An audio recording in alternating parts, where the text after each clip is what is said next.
ñi daal di jooy li nga xamante ne moom moo di ancien régime bi ñu ne ñenn ña ba tey ñu ngi ci yenn ci ay direction daal di cay nekk ñeneen ñi ñu ngi dans l'administration ba ci justice bi ñu koy daal di jooy daal ne nguur gi même bu dee liggéey bi bëgg mu daal di feeñ dafa am ñoo xamante ne dañuy toog di salteel ngir bañ loolu mu daal di feeñ maa ngi la koy laaj sànq ba xam dañ ko war a jël ak légèreté nga ni ma noonu waaye tamit saafara ban lañ ci war a mën a jël ngir li nga xamante ne ñii ñu ngi koy daal di mbëbët duñu ca daal di àgg ñu ngi mbëbët li nga xamante ni moom moo di ab coup d'état jëlee fi régime bi fi nekk teg fi seenu régime muy ki nga xamante ni moom moo di le président Macky Sall ñu ngi mbëbët li nga xamante ni moom moo di année blanche ngir daal di koy def est-ce que tey jii nii nguur googu dafa war a jël wax jooju rek bàyyi ko mu doon ay wax et que ay sanction nag waru cee war a mën a topp ci li nga xamante ni moom la ñu nekk di wax. bon ñi mooy li ma wax sànq. moom laa ne ça dafa war a am ay réponses yi nga xamante ni c'est des réponses politiques am ci yoo xamante ni c'est des réponses effectivement judiciaires wala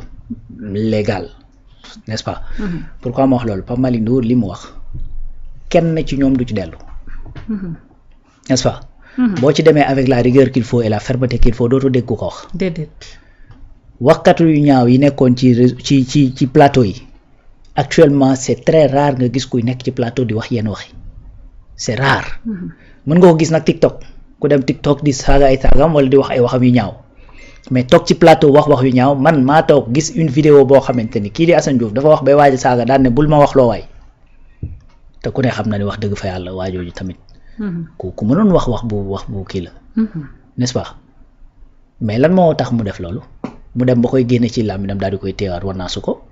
c'est parce que bi mu ko defee dañ ko sanctionné mu defaat ñu sanctionné waat bañ a tàyyi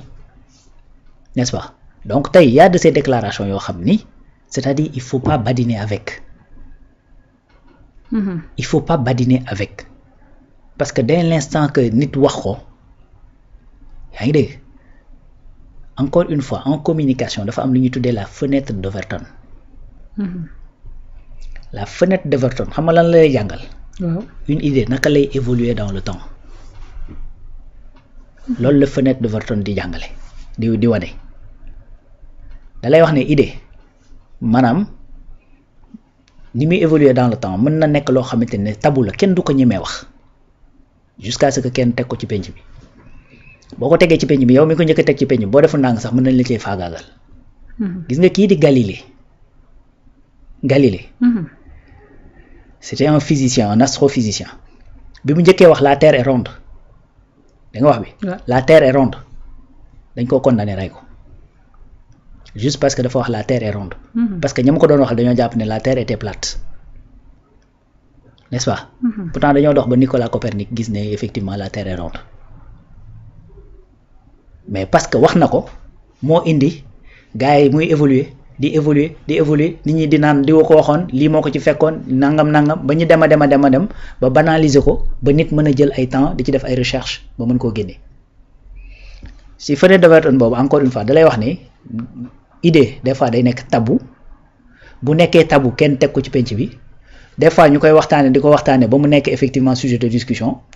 noonu lay évoluer ba yegg si ce qu'on appelle pour faire court nekk effectivement un sujet politique bu nekkee sujet politique ñu ne nañ ko waxtaanee ci assemblée nationale pour mën koo voter def ko loi.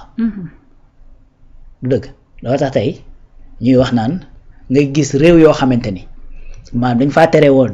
ak ngóor jigéen. dema ba légaliser ko fa. looloo tax ngay gis réew moo xamante ne dañ fay tere li nga xamante ne mooy tux yamba dem ba légaliser ko fa parce que ça c'est ce qu'on appelle la banalisation. et ça il faut absolument le combattre ci yenn secteurs yi dafa am loo xamante ni kenn warul nangu ñu koy banaliser di ko waxee n'importe comment ku mu neex rek jóg daal di koy wax. déedéet parce que plus nga koy wax plus muy banal plus muy bañ a garaaw ci ñenn ñi. n'est-ce pas. moo tax may wax ne dafa am yoo xamante ne buñ ko jógee ba wax ko ci penc mi ça dafa war a am une réponse très forte boo xamante ne dañ ko ci war a def ba nga xamante ni keneen du ko jéem a tenter. loolu muy beneen réponse bi may wax naan réponse politique Ahmed Suzanne ce qu'il est en train de faire c'est uniquement de la politique. surtout kese la nekk di def nii enseignants yi ñoruñu ko ndax yàgg na fi bañ na ko ba li mu wax dégg na ba ma nekkee ci nguur damaa demoon ranger wu derrière. parce que boobu peut-être ma nga nekkoon ci jouissance ba ak ñoom seen ñoru ko te loolu dafay yàgg invité naa ko plateau xamul sax lu kilo ceeb di jar. wax kay te loolu dafa yàgg. ci syndicalisme fii ci réew mi daf ci yàgg des gens yoo xamante ne dañuy utiliser les syndicats def ko benn bras politique Ablaye Wade en a payé les frais gis nga Ablaye Wade bokk na ci li nga xamante ni moo précipité sa chute syndicats yi bokk nañ ci ak également ñi nga xamante ne ñoo nekk ci commerce bi je veux pas di tudd ay organisation effectivement surtout courant bi niñ ko ci doon def. dañ ko ci indil ay jafe-jafe yu dul jeex. te loolu loxo syndicats yi génnu ci parce que dañ nekkoon de connivence ak Macky Sall moo tax may wax ne il faut des réponses politiques mooy xam nga lan dem ca assemblée nationale def proposition de loi ne képp ku fi nekkati politicien déclaré war amatoo droit diriger ab syndicat nga xamante ne ce sont les professionnels du métier ñooy nekk ci syndicat yi. buñ demee dema ba nga xamante ne dañoo bëgg am engagement politique ñu génn ko bakkook ñi nga xamante ne ñoo nekk ci métier bi te dem defi seen politique buñ ko bëggee def su ko defee su boobaa yi ces genre de discours là doo ko dégg parce que su boobaa enseignant bi wax mooy enseignant bi nga xamante ne enseignement moo ko ñor. te li ko ñor ci enseignement boobu xam nga mooy lan mooy les conditions de travail ñu loolu abri provisoire yi jóge fi xale yi nekk ci jàmm d'abord ensuite ñoom ñu ñëw ci seen bopp ñoom enseignant bi conditions yi ma nekkee et cetera li état warloog man ak ñoom seen yaa ngi dégg les nu ma koy tuddati les kii comment ça s'appelle encore les décisionnaires. barki de Ndiaye la Guirassy wax bi muy def face à la presse bi ne mais le décret va sortir. n'est-ce pas te loolu bokk na ci li nga xamante ne moo doon indi un peu jafe-jafe. les enseignants responsables xam nga mooy ñan mooy ñi nga xamante ne dañoo ñëw gis état ne ko xam nañ la situation est compliquée signer tout ce que li nga xamante ni impliqué wul amul incidence financière. signer ko léegi comme ça ñu dox ci loolu ba jamono neex li nga xamante ni dafa am incidence financière ñu dem ci voilà un enseignant responsable et qui pense aux enfants. un enseignant boo xamante ne dafa xam ni moment bii ñu nekk il faut qu'il se sacrifie pour jox li nga xamante ne mooy xam-xam ak valeur yi war a mën a tax xale yi ëllëg ñu mën a joyanti ba nga xamante ne moom situation bi mu dund enseignant yi ñëw après duñu dund ces mêmes situations voilà un enseignant responsable et un syndicat qui est responsable n'est-ce pas mais un syndicat boo xamante ne 2 semaines de cours tu me parles d'année blanche man je sais pas qu'est-ce qui lui passe par la tête mais loolu encore une fois man jàpp naa ni la réponse politique qu'il faut apporter à ces genres de choses là c'est un exemple que je prends il y a d'autres réponses yoo xamante ni yooyu nag da ci am yoo xamante ni Pastef ci boppam la war parce que ñoom également lañ dénk le pouvoir c'est le parti qui est au pouvoir et qui doit apporter certaines réponses ak yenn taxawaay politique yi bien que ñu ngi ciy kii ak yu ni mel je pense instancier ak ñoom seen bref mu ngi noonu mais du côté de l'État les réponses politiques yi nga xamante ne moom lañ ko war a kii mooy faire évoluer la législation mais désormais dans ce pays c'est-à-dire les professionnels yi nekk ci métier bi te amuñu benn coloration politique ñoom ñoo am droit diriger li nga xamante ne moom mooy ay syndicats boo demee nag ba bëgg a def sa politique laisse le syndicat tranquille demal ca kii ba parce que loolu quelque part conflit d'intérêt la. c'est des politiciens encagoulés. mais loolu te loolu la majeure partie duñu ay syndicalistes. mais c'est ça le problème. te loolu conflit d'intérêt la quelque part. conflit d'intérêt la imagine yow yaa may jiite sama kuréel gi nga xamante ne moom laay jiite en tant que syndicat ci yow la dépendre mais yow place bi nga nekk laa bëgg fu ma lay mayee jàmm su fekkee man awma bonne foi. jàmm du fa am. waaw noonu la demee. loolu nag mooy problème bi moo tax il faut que ñu def en sorte que man mii dugg ci syndicat bi ma nekk koo xamante ne profession bi moo ma ñor su ma bëggee def leneen nag naa ne fa ñukk syndicat bi delloo ko ña nga xamante ni ñooy les professionnels te man dem nekk ci sama politique ga ma nekk. professionnel ya sax ñoom ñoo ko war a njëkk a bañ. bañ ab politicien daal di jiite li nga xamante ni moom moo di seen syndicat. ndaxte xam nañ ni li ci ëpp seeni revendication même bu fekkente ni dinañ ko faj dina doon loo xamante ne du doon à 100% parce que dañuy xam ne kii ay combat politique lay daal di mën. mais des fois problème bi mooy des fois da ngay ñëw bu dugg. bañ jox la syndicat bi après ngay utiliser doole syndicat bi. pour assouvir yeneen kii. des fois loolu aussi lu am la da ngay gis koo xam ne day ñëw nekk syndicaliste dem ba ci biir ba mbooloo mi tegu ci kawam maintenant mbooloo moom nekk ci gannaawam après moom lay dem moo ne yokku. et c'est comme ça que ça se passait avant bu ko defee nga ñëw toog ak politicien bi comme politiciens yi dañoo ragal ay mouvement de foule ak yooyu politiciens yi moom dañoo yàgg ragal syndicat ak presse bu ko defee nga ñëw ci moom ne ko sa waay soit affaire yi moom dañuy ànd rek soit ñu bañ a ànd. bu ñu àndee ñu am na ñu def. c'est ça bu ko defee PCA par ici PCA par là-bas PCA par autre part PCA fii PCA fële et cetera général et tout. voilà de ce fait après bon amul yëngu-yëngal amul dara. man nag jàpp naa ni koo xamante ni dem nga ba nekk foofu il faut tout simplement que la législation prévoit que ni bàyyil syndicat bi nga dem defi sa politique boo bëggee def politique. li ñuy jéem nii de Alaaji Rawaan li may wax chaque jour bu jot rek gonek naar lu mu génn daal di koy wax dakaa daal di dégg ca xayma ba daal di koy wax waaye seenu bëgg-bëgg jamono ji leer na nañ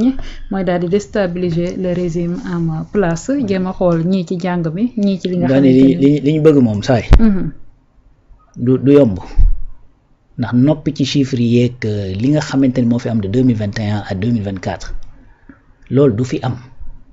c'est-à-dire les gens vont en parler jusqu'à ce que ñu def ci liñ ci war a def jusqu'à ce que ñu régler la responsabilité dañu ko fi def jusqu'à ce que ñu verrouiller les textes ba nga xamante dootul am